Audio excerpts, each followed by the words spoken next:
ರಶ್ಮಿಕಾ ಮಂದಣ್ಣ ಅವರು ಮತ್ತು ಇನ್ನೊಬ್ಬ ವಿಜಯ್ ಅವ್ರಿಗೆ ಭೇಟಿಯಾಗ ಪುರ್ಸೊತ್ತಿದೆ. ಇಷ್ಟದ್ದು ಈ ನಮ್ಮ ದೇಶದ ಮರ್ಯಾದೆ ಹರಾಜಾಗ್ತಾಯಿದೆ, ಅದ್ರ ಬಗ್ಗೆ ಮಾತಾಡೋ ಪುರ್ಸೊತ್ತಿಲ್ವಾ? ಮೀಟ್ ಮಾಡಿ, ಅದರಲ್ಲೇನು ತೊಂದರೆ ಇಲ್ಲ. ಅವರೇ ಹೋಗಿ ಕೇಳ್ಕೊಂಡಿದ್ದಾರಾ, ಇವರೇ ಕರ್ಸ್ಕೊಂಡಿದ್ದಾರಾ, that is okay, it's your personal matter.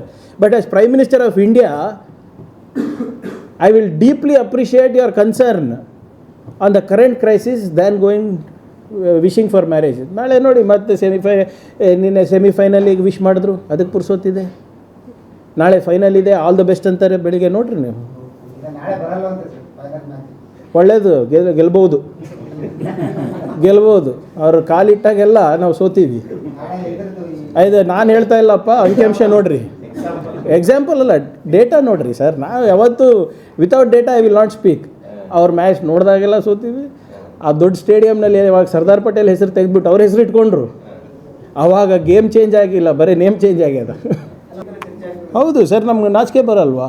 ಇದೇ ಈಗ ಹಿಲರಿ ಕ್ಲಿಂಟನ್ ಅವರು, when she was in administration, Hillary Clinton ಅವರು ಒಂದು ಮಾತು ಹೇಳ್ತಾರೆ, I am trying to determine if India can buy oil from Iran or not ಅಂತ. ಅಂದರೆ ಅವರು ಯೋಚನೆ ಮಾಡ್ತಾಯಿದ್ರಂತೆ.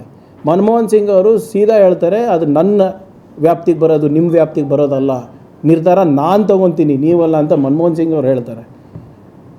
ಮನಮೋಹನ್ ಸಿಂಗ್ ಅವರು ಅಮೇರಿಕಾನಲ್ಲಿ ಪ್ರೆಸ್ ಕಾನ್ಫರೆನ್ಸ್ ಮಾಡ್ತಾರೆ. ಇಂಡಿಯಾ ನ್ಯೂಕ್ಲಿಯರ್ ಡೀಲ್ ನಡಿಬೇಕಾದಾಗ ಪ್ರೆಸ್ ಕಾನ್ಫರೆನ್ಸ್ ಮಾಡಿ ಅಲ್ಲಿ ಹೇಳ್ತಾರೆ, ಅಮೇರಿಕಾ ಅವರು ಇರಾಕ್ ಮೇಲೆ ದಾಳಿ ಮಾಡ್ತಾ ಇರೋದು ತಪ್ಪು, ಮಿಡ್ಲ್ ಈಸ್ಟಲ್ಲಿ ಅವರು ಇಂಟರ್ಫಿಯರೆನ್ಸ್ ಮಾಡ್ತಾ ಇರೋದು ತಪ್ಪು ಅಂತ ಹೇಳೋ ಧೈರ್ಯ ಮನಮೋಹನ್ ಸಿಂಗ್ ಅವರಿಗಿತ್ತು.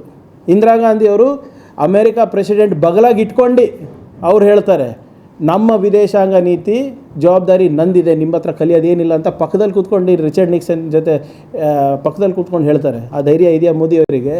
ಬರೇ ಹೋಗೋದು ತಬ್ಕೊಳೋದು, ಹೋಗೋದು ತಬ್ಕೊಳೋದು ಅಷ್ಟೇ. That is the foreign policy of